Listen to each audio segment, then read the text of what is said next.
I'm not the best anything, except for I'm the best at leading the team that I want to build. And so I subordinate my ego for the success of the team. I try to be a cheerleader for those folks. Detailer's Roadmap Cruise Control, where we navigate the roadways of life, business, and everything in between.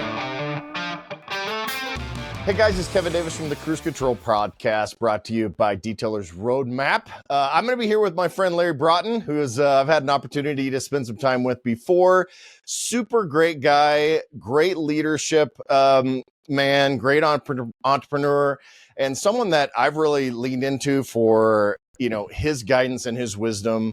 And I see his content all over the place. If you're not following him, make sure you do that. And I hope that he's going to be here to do some awesome stuff for us. Actually, I know he is. Before we get started, wanted to remind you that Detailer's Roadmap builds awesome, kick-ass websites, as we say, and we do search engine optimization. So if that's you need that kind of service, please go up to detailersroadmap.com, click that little book a demo at the top of the page, and we will walk you through that process. So, hey, let me give Larry's awesome bio. Larry is an award-winning hotelier, which is always a hard word for me to say for some reason.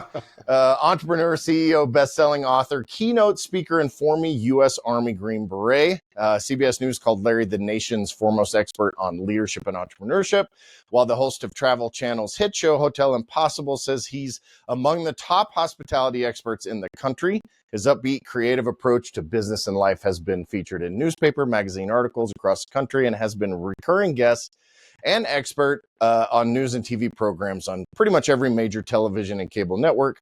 Among his awards are Ernst & Young's Entrepreneur of the Year and Passkeys Foundation National Business Leader of Integrity. And if you want to learn more about him, we'll get this again later, but don't forget to go to the Larry Broughton, BROUGHTON.com. And that intro basically just says, hey, it's not really qualified to be here, but we'll talk to him anyway. Right? No, I mean, dude, this is awesome. I appreciate you being part of our little visionary series here, where I want to bring business leaders to an environment that I think a lot of people that are listening to this probably don't normally get to experience. So I really appreciate you being here.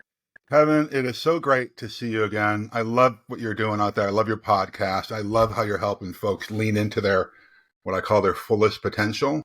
Because sometimes we just need that nudge. We need someone to cheer each other on. We need a connection sometimes. I don't know why more folks don't do what you do, but thanks for doing it, because at the end of the day, it's going to be folks like you and me and the folks listening to this podcast that are going to save our country's bacon.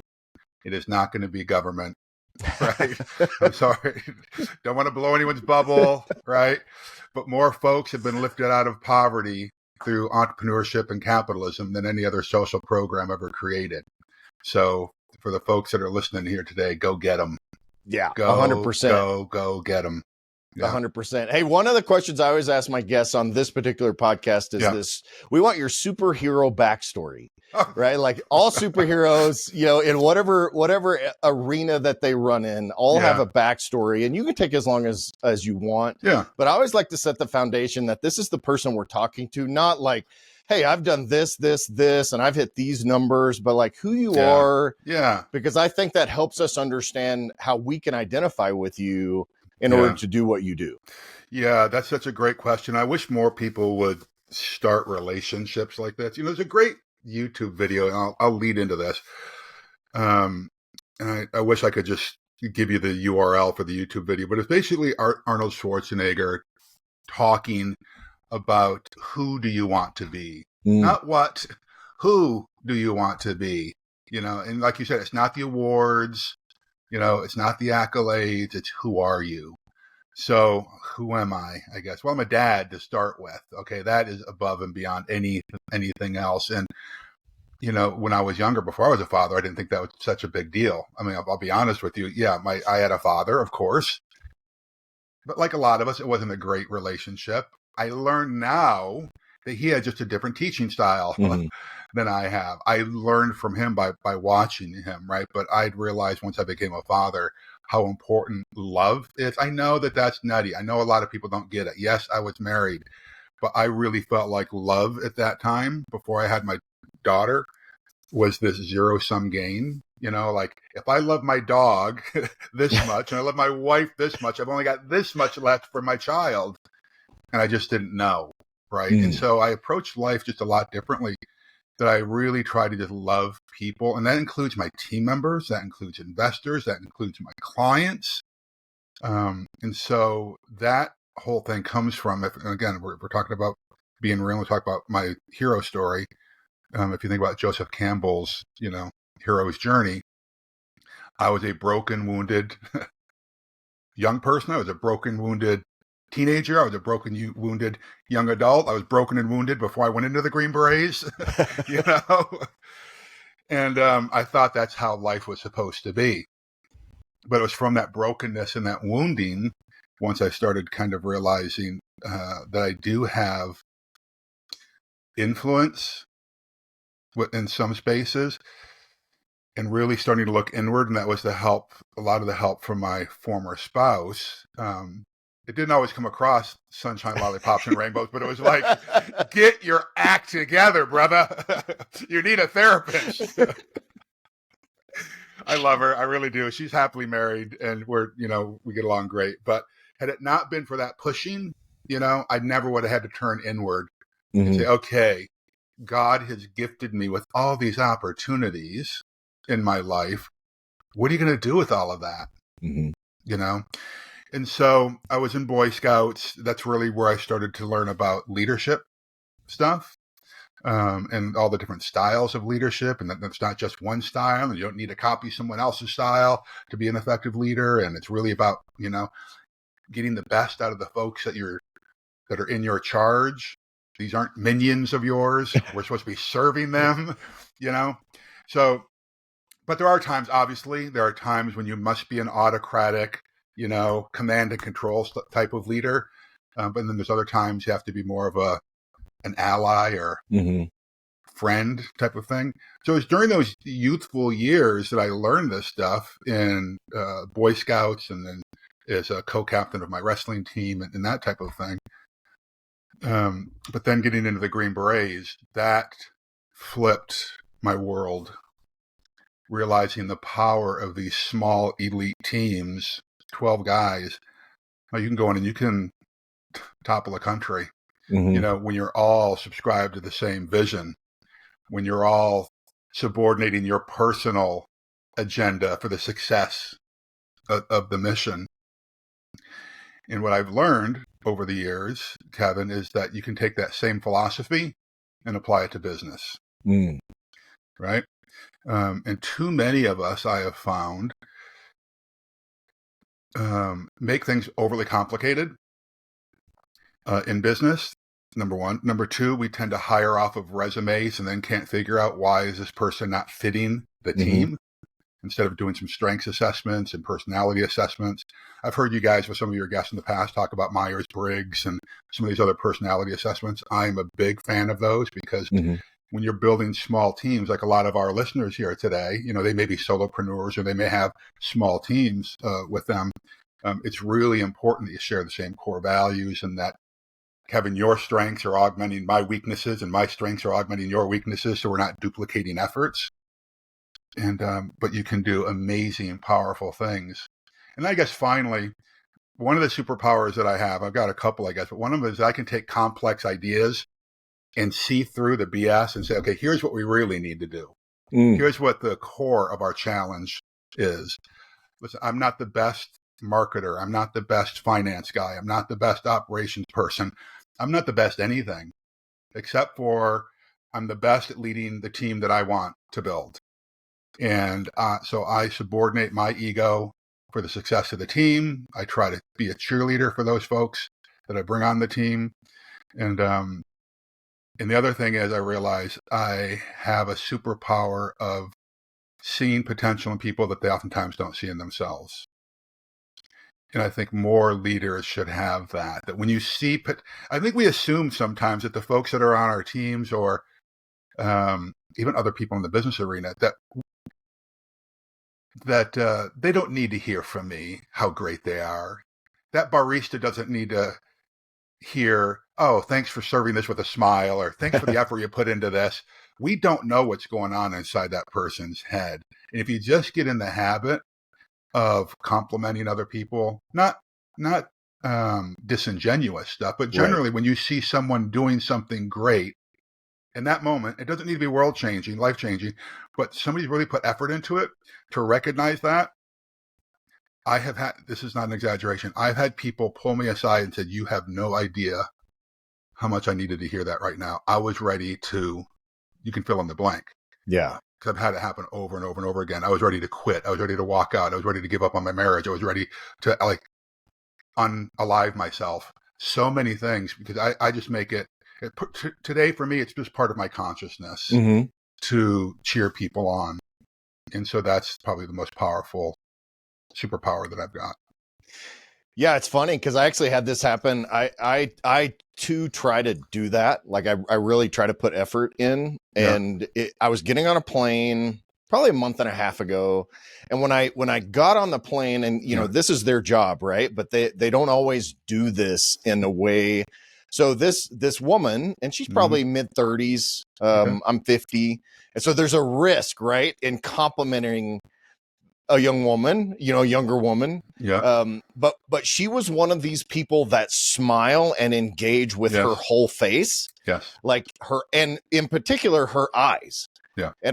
As I got on the plane, it was something that struck me, and I said, "Hey, I just want to tell you that you have an amazing smile, and you smile with your whole face, and I really appreciate that." Yeah. And her demeanor, even though she was happy already, her demeanor changed like immensely. Yeah. To where you could almost see like her ratchet up a notch. That she really is put, and you don't know, maybe that was completely fake on her part, or that's a matter of her trying really hard. Yeah. But I could tell that really made a difference in her day. Yeah. It's so funny. I had virtually the same exact experience, flying back from Atlanta on Sunday. The flight attendant there was just amazing. She was a little bit older than 30. But it's interesting about smiles. You know, studies have been done on smiles. Reflexively, you cannot smile at someone and the person, let me back up. If someone smiles at us, it is involuntary. We smile back. Studies have been done on this. If someone smiles at us and we don't smile back, it is a conscious decision on our part not to smile. Interesting. Isn't that fascinating? So I told this woman the same thing. Not the same thing. You don't smile with your whole face, but I said, boy, your smile really makes an impact. And then I said, by the way, I'm not coming on to you. Right. And so Isn't it sad that we kind of have to caveat that, you know, it is a weird time, right? It is, but I think it lightens the mood. I mean, I've said it to younger people too. It's like, hey, I'm not coming on to you, but boy, what powerful energy you have. Thank you for showing up with that. And both of my kids have recognized it. Like I said, I'm a little more active in teaching my children, well, my daughter now, than I think my parents were. It's a different time, right? But I've had both my kids. I remember the last time my son said that to me a few years ago. He was like, we were walking out of a grocery store and he said, you know, Dad, I really like it that you always try to make, you know, people smile. Because we were talking about the woman who was checking us out at the grocery store. She was having a hard day. You could just tell the person in front of us was just grinding her down and can you hurry up kind of thing. And I could tell she was frustrated. And so I kind of tried to lighten the mood and make her laugh a little bit. And the funny thing is, as leaders, we are always being watched. Always being watched. And guess what? When you're being watched, you're being judged.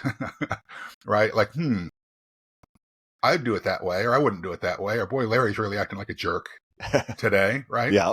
So I think we need to keep that in mind, that people are watching, people are learning. And if one of our primary roles as a leader is to create more leaders, that's an important thing to remember. Yeah, you and I think, have similar styles in that. I'm always I tend to be pretty witty. And so I try to use that wit to because especially people in the service industry, I've been there, I've run restaurants and all that. You just get in this routine where it's the lather, rinse, repeat every single customer. And I find if you can catch them off guard a little bit and throw some humor their way, that tends to derail the monotony of what they're doing, but also give them give them something to smile about, and Yeah. then you can compliment them or whatever that happens to be, right? That's Yeah. something that's so fun. Well, it's so funny that we're talking to this audience. My son was a big car nut, and so he had a Honda Civic that we bought him, and he wanted to trick it out, and he put a spoiler on it, and we got his windows tinted, and the whole thing that you guys do here. And I remember he wanted me just to go get his windows tinted. Now the kid was 16 and a half, going on 17 years old at the time. I said, no, I will do it with you. So let's sit down. We'll go through Yelp. We'll go through these reviews. All right. But you're going to call and make the appointment. I sat there with him. I coached him along. And so we pulled up to this. So he made some appointments to go around, to get his windows tinted. And so we walk in the door, and my son expects me to engage the person at the counter. And I just stood there and looked at him. And because obviously the people that were working there kept approaching me. Right. And so they said, well, we'll meet you out by your car, or our tech will meet you out by your car. And so we walk out, and the tech walks out and walks right up to me. Of course.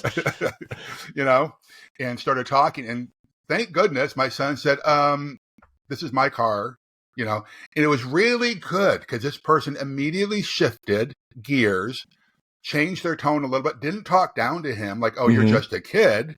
Right. But I thought it was really, frankly, the person was pretty direct and cold with me because I'm an adult. Let's just get it done. Yeah. But he was really cool. And then he adjusted his tone with my son, treated him with respect, knew this was probably the first time he was going through this. And guess what? We, on the spot, although we made 3 appointments, we booked with that guy right there. It's those little things in customer service or in client service. Treat somebody with dignity and respect. You can make a sale. And that's a great connection that you can make, right? That's something that as a in customer service, and I think this is my superpower, is that ability to kind of do what that person did, which is shift gears to find the conduit between your son and them versus the dad. Right. Yeah. Like it's a different kind of conduit. It's a different kind of conversation. And that's one of the things I really try to do. Yeah. And I think as business owners, it makes such a difference in the way that you get that. Yeah. Well, this guy just said, hey, is this your first car? But I said, yeah. And he goes, well, it's a Honda. So like, yeah, mine was whatever the souped up kind is, whatever it is. I'm not a car person. But he said, yeah, that was my first car as well. And they kind of found this common connection, like you're saying. Too many of us say we just go through the motions that road. I'm supposed to say this, I'm supposed to say that, and give me your credit card. And but he made it human. Yeah, we used to have to go through that a lot because my wife she's a welder. She builds Jeep. She does off-road rallies and all this stuff. Yeah. So, she knows, like, we would take her Jeep somewhere, and we do probably 95% of the work on this thing. But if we have to go see someone, and they always want to talk to me. Which is ironic because it's like a turquoisey blue Jeep named Sugar High, which has Sugar High written on the side of it. She's a baker, just an awesome Jeep. Yeah. But I'm always like, people will compliment me on the Jeep or talk to me. I'm like, it's not mine. Talk to her, right? Like this is not. You're talking to the wrong person. I make sandwiches for this process. She's the one that's in charge of this whole thing. That's awesome. That's good. But it's a matter of like how. And that's a good sales technique, right? Is to be able to say, okay, who is it that I'm speaking to, and how can I get into their mind, heart, and psychology to be able to, not sell them, but to be able to have a conversation that ends in a transaction for the most part. Yes. I think that if we switch this out a little bit, instead of stop selling and we start serving them, that helps a lot in the process. And, just help them make the decision. That's all. Just help them make the decision. There was something else I wanted to throw in there, but I've lost it. Maybe it'll come back to me. But. Along those lines, as you're talking about like a solo entrepreneur, someone that, is trying, and the product doesn't really matter. The product or service doesn't really matter. No. Walk me through kind of how you teach those sales techniques. Not even, I hate to even use the word technique, right? Like strategies or how, what is the best approach when people are trying, and for a lot of our listeners, we're talking about $2,000, $3,000, $5,000 services. You know, it's not a window tint can maybe be $500, $700, but still, you know, those kind of things. Yeah. I am not the best sales trainer out there, but I can tell you this through, you know, obviously every business that I have, and I've got a bunch of them, sales is what makes the cash register ring, but it's marketing that brings the sales in, right? So I think I don't care whether it's real estate or whatever you're doing, we have to make sure that we're treating people with dignity and respect. We already talked about that a little bit, right? I think that there are guys like Jeremy Miner out there and other folks who are great at overcoming sales objections that I would encourage people to go watch. But before you even do that, you've got to have rapport with the person. This is what I loved about this young man who came in, who was probably 24, the service tech who came out. He was closer to my son's age than to me. Yeah. He found this common connection with him, right? What I find oftentimes, particularly in the hotel business that I'm in, the salespeople don't ask enough questions. Really, sales folks should be problem solvers. Mm-hmm. What's the challenge you're having? What do you want to accomplish here? Right. And I first experienced this in San Francisco when we had a handful of hotels on a 1 or 2 block radius, right, in the same city. All different ownership groups, all different general managers, but we shared 1 or 2 common salespeople, right? And so what we learned to do is put all the hotels into basically a portfolio, go into a potential client and ask them, what are you looking for? Instead of trying to sell this hotel, this hotel, this hotel, or this hotel, or this service, this service, this service, or this service, what do you need? What are you hoping to accomplish here? And how can we get you there? I don't know anyone who pulls out their wallet gladly when the salesperson, is it Bose speakers? Is that the one where it was the picture of a person sitting in a lounge chair? And he's just been blown away. Yeah, exactly.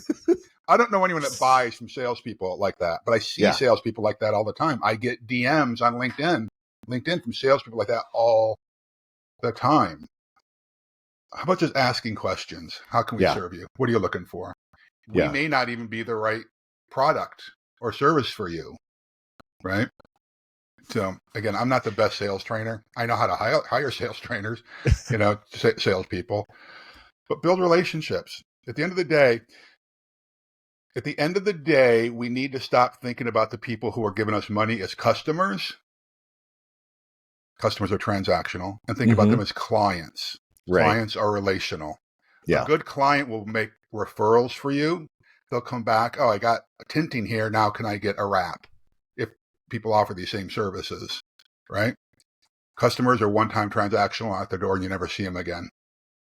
Even if you've only offering one service and you're only offering tinting, if you can make them a client, they'll refer you to someone else. It's a minor little switch, but I think it's a big one. Clients over customers every day. 100%. And then that's that lifetime customer value, right? It's the LTV, lifetime value of a client, a customer, whatever that is. But those are referrals and their next vehicle and all those. That's right. The relationship stuff. And that's where it really starts, because the transaction is not as hard. And that's why I hate that.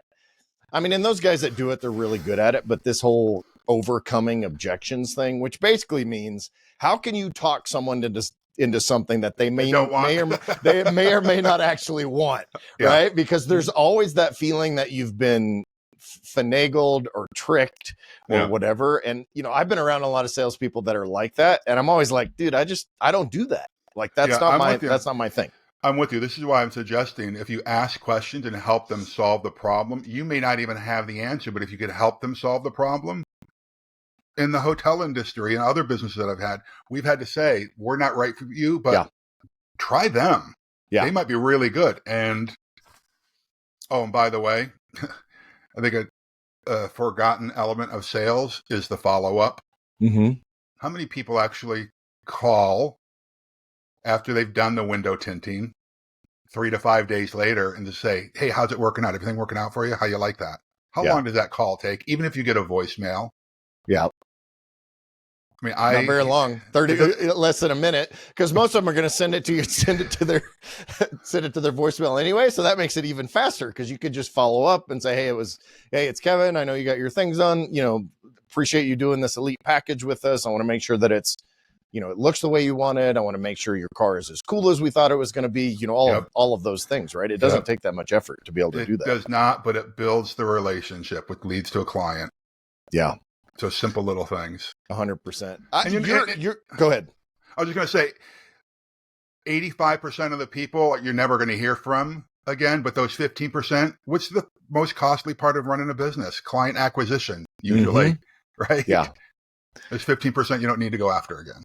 Yeah, and we like those free clients, which are the referrers, right? Yeah, like those ones that come back to us, or the clients that are referrals, and all. Like, we love those a lot more than the ones we have to pay a couple $100 for, through whatever ways. Yeah.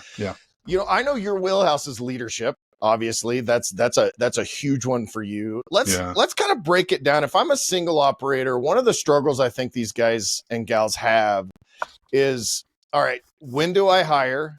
What's the next kind of step? And then, how do I hire? You're used to these huge teams, but I think the essence of hiring, the essence of leading a team, the essence of building a team is almost the same, no matter whether it's, one new hire or 1,000 employees, right? I mean, obviously there's some nuances within the management side of that, and the hiring and team building and all that. But how does that look, and what kind of advice would you give to these people that are kind of in that situation? Yeah, well, I would say that all of my businesses started out just where everyone else on this call is, with the one person doing more than they feel like they even can handle. You do it anyway, and it's a season that you're in.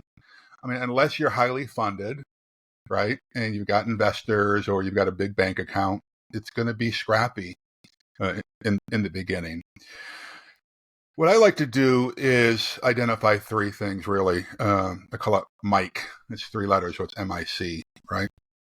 When I'm trying to hire people, I look beyond the resume. Yes, I look at the resume, but I try to look beyond the resume to find out, are these the type of people with the attitude, I get to get up and work with Kevin today. I get to get up and serve clients today. I get to get up and do this. They look at life as an opportunity, right? They're highly motivated that way. The second thing is integrity. Okay. I think most of us know what integrity is, right?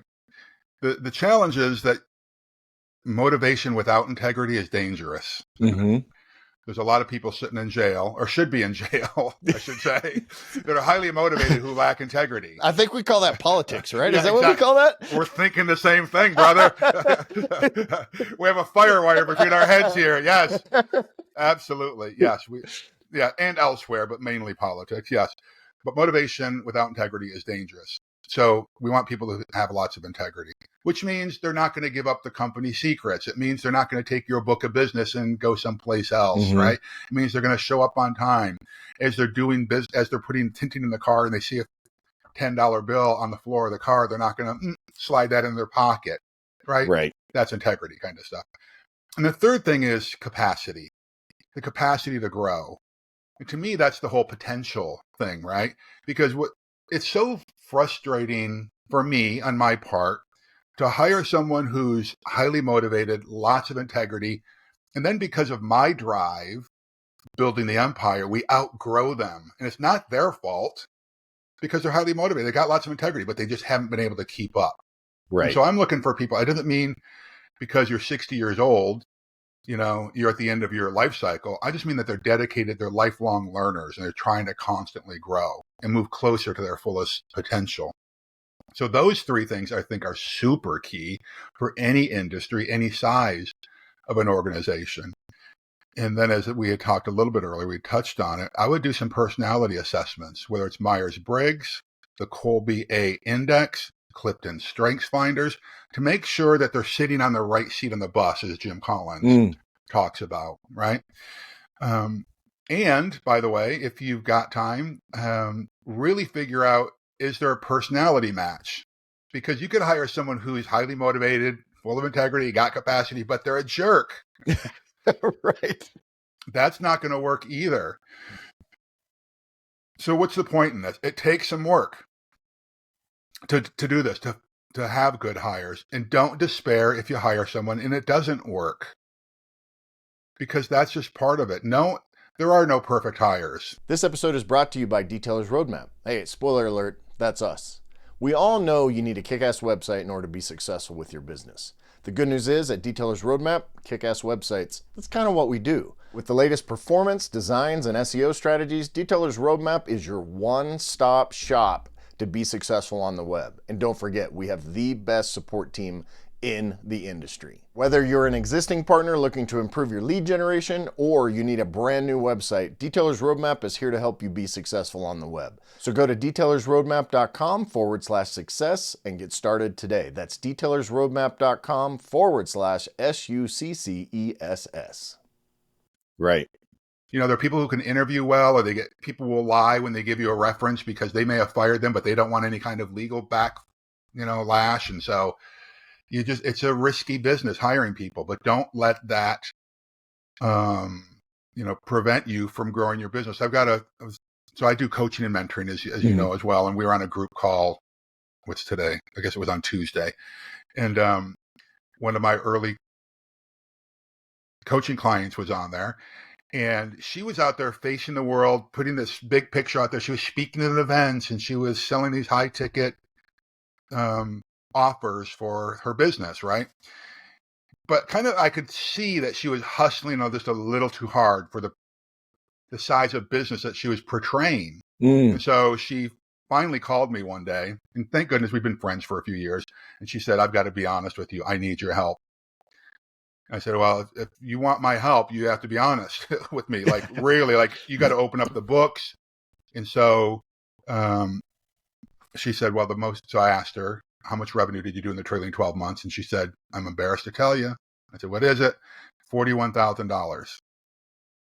Okay. Wow. But she's been out there hustling, maxed out credit cards, taking personal loans. She was like on the edge. And so we put some systems in place, Kevin, and then got her to hire someone to get stuff off her plate. Right. So we went through these steps about doing personality tests, identifying what does she suck at. Like, we can't hire good team members who are going to help us, Kevin, if we don't know what areas we're good at and what areas we suck at. Right. Yeah. Because really, we need to be in the end of the day, we're the chief brand officer. We're the chief revenue officer. Right. And we can only create revenue, heighten the profile of our company if we're working in areas of our strengths. Because every minute we spend doing things that we're not good at, it's sucking our energy, it's sucking our lifeblood. And let's say that we spend, let's pick an example. Let's say that you spend 10 hours a week doing your accounting and bookkeeping, right? And you go through this math gyration. Oh my gosh, if I were to hire a bookkeeper at $50 an hour, I can't afford that. 10 hours a week times $50 an hour, I can't afford that, right?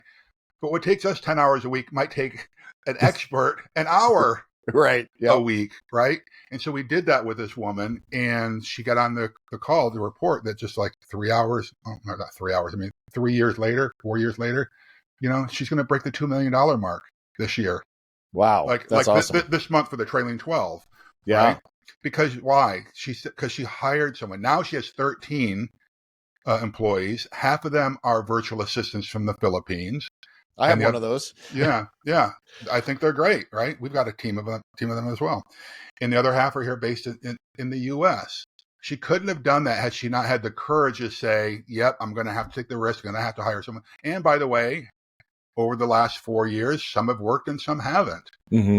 But then we got to do the AAR afterwards, the after action review. Okay, I hired this person. They didn't work out. Where did we go wrong? What didn't we ask that we should have asked, right? Leadership is a contact sport. You've got to be in the arena to make it work. Yeah. The old school command and control style of leadership, do it because I said so, rarely works unless the bullets are coming down range. Right. When there has to be someone in charge, right? Or there's an emergency. If you're in a burning building, we're not going to do leadership by consensus. We're not going to have a discussion about this, right? Nope. What's our best course of action? Yeah, get the F out the building. That's the best course of action. Yeah. Okay. So I think that's what I would suggest to everyone. Kind of motivation, integrity, and capacity is really the most important thing, I think. Do some strengths assessments, identify what areas we're weak at, and find someone who's got those strengths. Take the risk and expect that you're probably going to fail a couple times when you're trying to hire someone.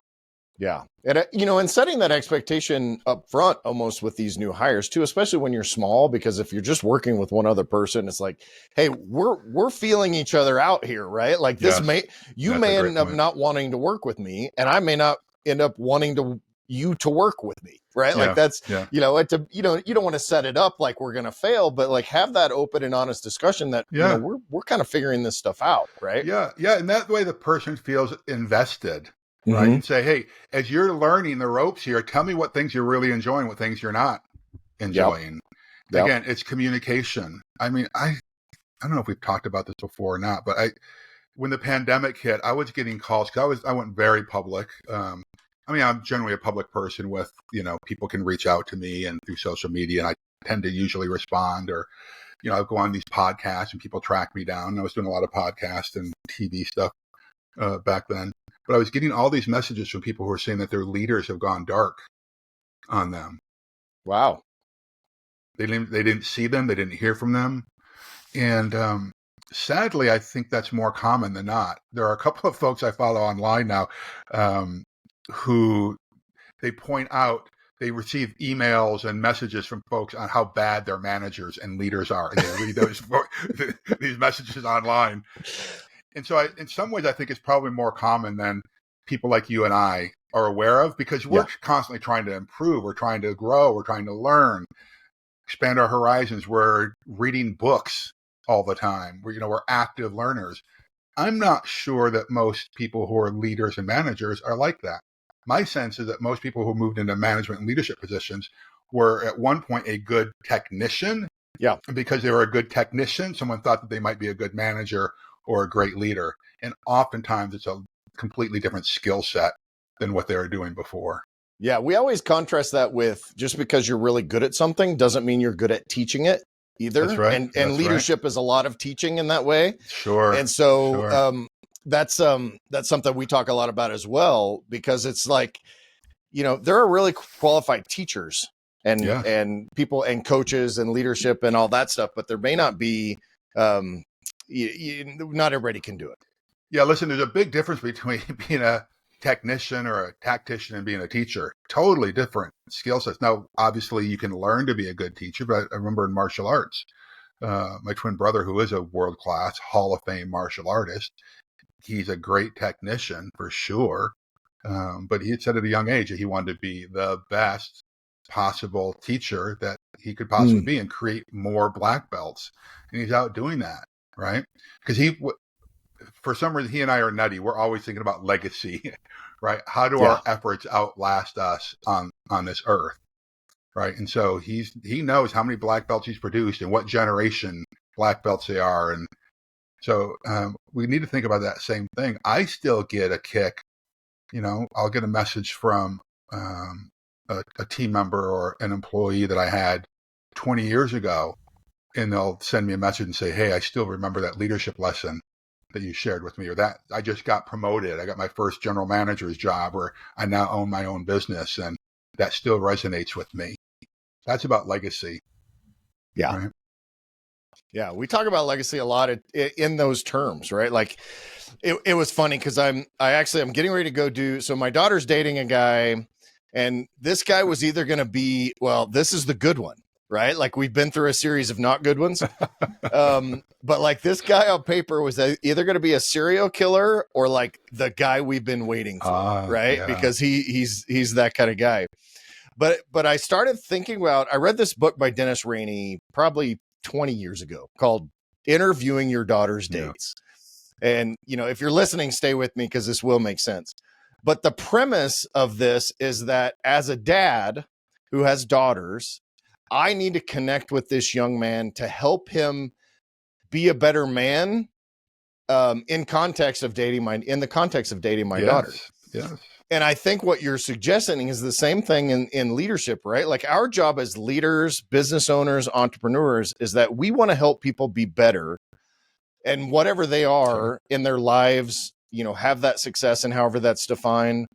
But that was the contrast, right? It's contrasting between your just beating people in order to, Yeah. beatings will continue until morale improves. Exactly. Right? Like that's you're a military guy. I'm sure that was a sign somewhere in the barracks.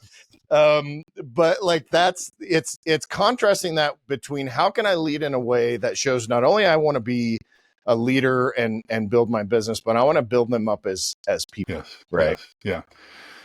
Yeah. Well, it's interesting. I too, my daughter, introduced me to her boyfriend, not so long ago. It's over a year ago now.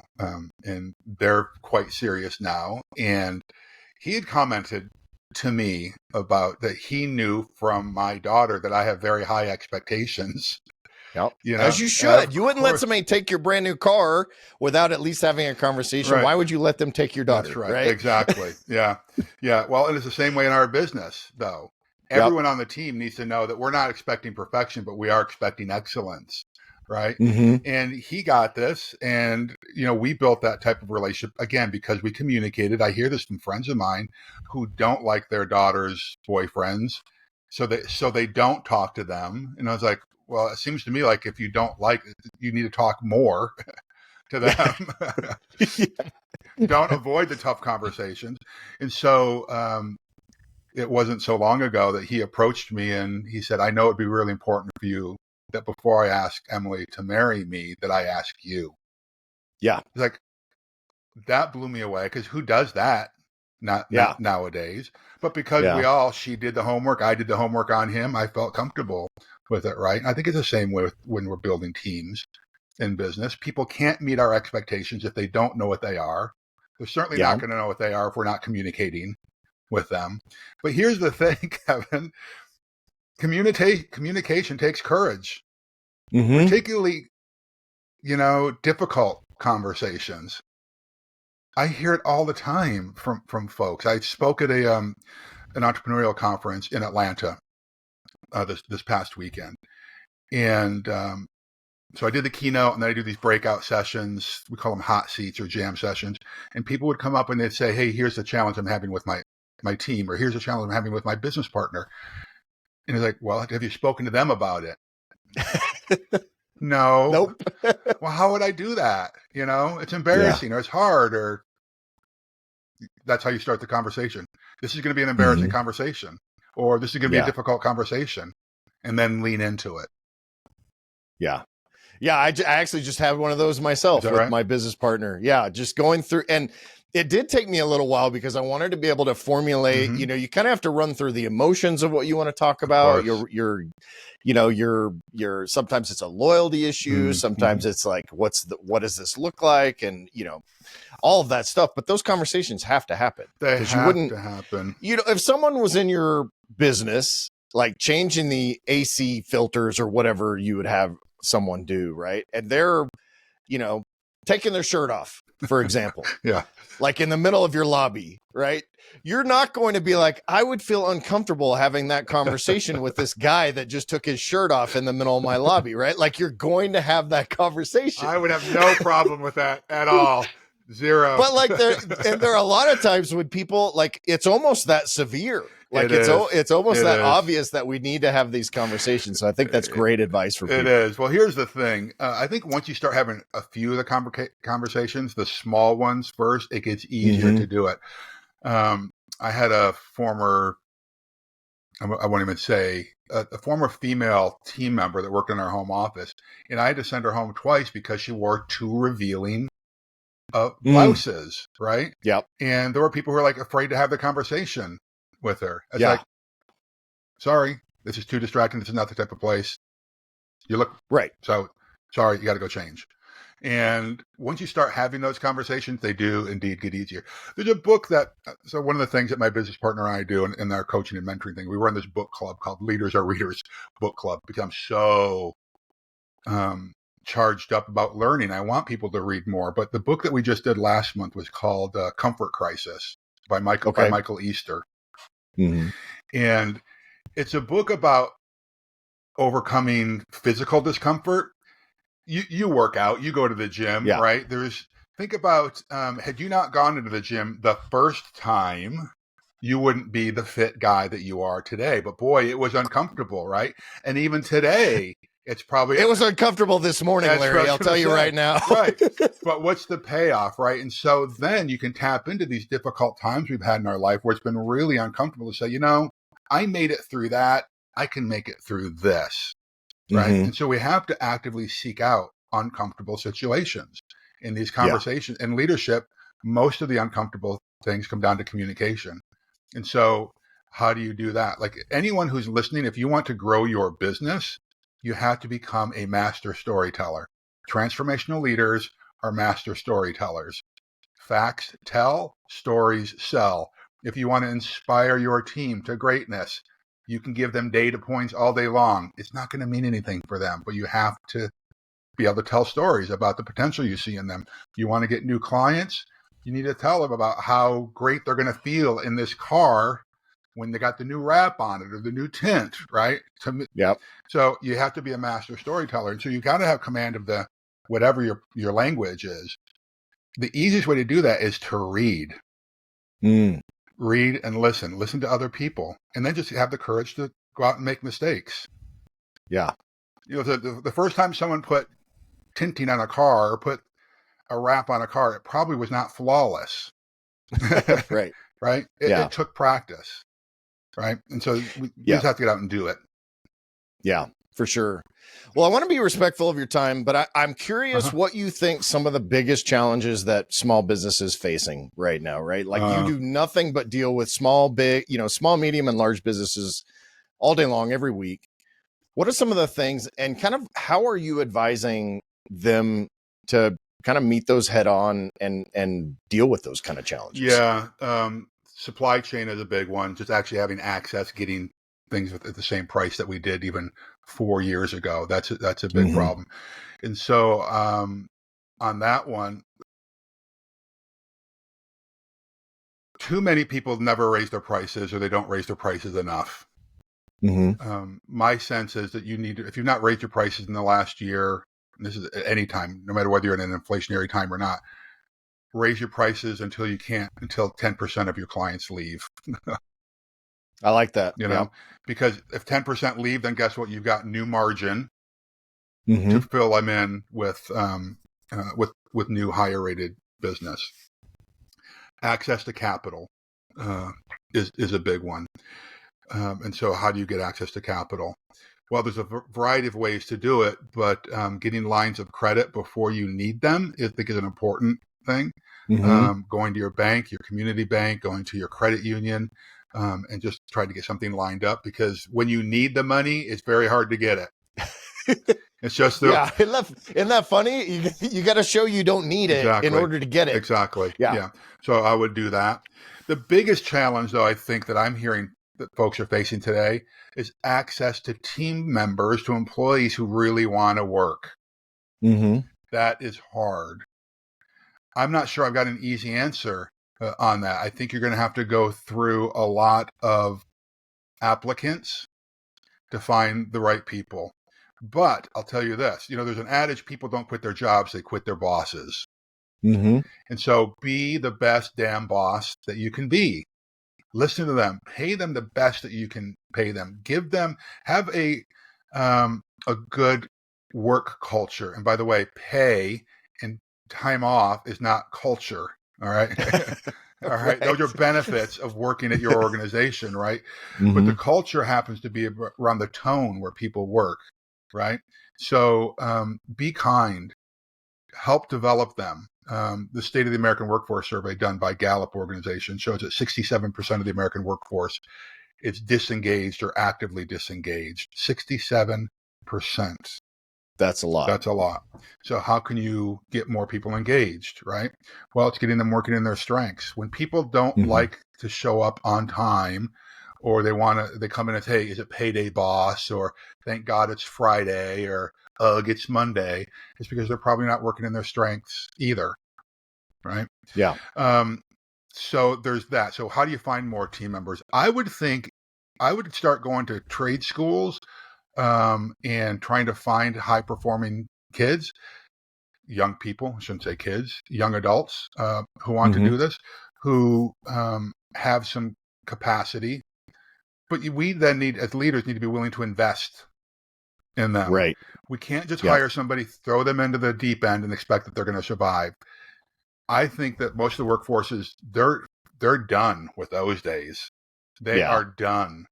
Like, you better, if you want me to do the job, you better invest in training, time, make sure I've got the tools and the resources to do my job effectively, or I'm going to go somewhere else. Because there are more opportunities today for young people to go out and make money that I certainly didn't have when I was a youngster. Yeah. Right. So I think it's those things mostly. Okay. But finding the right team is the most difficult. And all I can say is you're going to have to get out there and just slug it out. It's a contact sport, like you said, right? I mean, the whole entrepreneurship, small business, everything. Yeah. It's not for the faint of heart. No, at all. No, it's not. And well, that's the great thing. That's where the big reward comes from, right? Oftentimes the reward is not money, though. Yeah. Oftentimes the reward is meaning, that I'm making an impact in my life. The quote unquote freedom I get without someone breathing down my neck. Now, for those first few years, yes, it's going to be a difficult time, growing your business. Or if you go through an economic downturn, or there's a natural disaster in your area, yes, there will be those difficult times where, the battlefield changes, the landscape changes a little bit, right? But I think if we keep the end game in mind, that is, I'm building legacy for me and my family. I don't have a boss breathing down my neck. I get to, chart my future, my own destiny. For me, that's what keeps me going every day. And by the way, I get to serve my team members and my community. I would never forget. Remember, we all have a sphere of influence, right? The number of people that we actually connect positively or negatively with our decision making, right? When you realize, oh my gosh, there's 5,000 people I connected with this year, or 80. I remember the first time I did it was 84,000 people. Wow. That was the first time I ever did this thing. Now, this is before I was doing TV and keynote speeches and that kind of thing. I thought, holy smokes, it's almost a little bit of a burden, but then you realize if you're up to the task, you can really make an impact on the world. You really can put your dent in the globe. And no matter what they're doing, they could be doing stuff like you right now. Anyone, whether you're a solopreneur, tinting windows, you could do your own podcast. You could just serve people first. How about that? Yeah, that's great. I mean, and that's how we talk about, how you define success. And I've said on many times on this podcast alone, if you chase money and that's your main goal, you'll never make enough. You're never going to make it right. So like that's that, because there are a lot of super rich people that are completely miserable. Yeah. And there are a lot of people that are, it's nice to be able to put food on the table and roof over your head. Of course, that's the basic necessities. But that really isn't what makes you, fulfilled. Meaning does not come from money. It's just not there. It does make life easier. Yes. Like you were saying, for sure. Yeah. It takes a lot of the stress out of your life. But I think serving brings the most meaning. I love it. Yeah. That's a great place to wrap this thing up. Hey, if people want to learn more about what you got going on, your coaching, your speaking, just connecting with you, how would they do that? Yeah, funny story, by the way. I finally did, since we last spoke, secure my vanity URL that I've been trying to get for 40 years. Awesome. LarryBroughton.com is now my website, okay? The guy who had it, who wanted me to buy it for $20,000, finally retired and then let it lapse. And the next day I got it for $8.99 or whatever it was. So LarryBroughton.com, got, you can find all kinds of things there. I'm on most social media platforms at Larry Broughton. Yeah. And you have great content. I love following your content. There's always really inspirational stuff. Hey, I could not thank you enough for coming on board, giving us your time. And I appreciate you as always. Yeah, you too. God bless you. Thanks, buddy. Have a good day.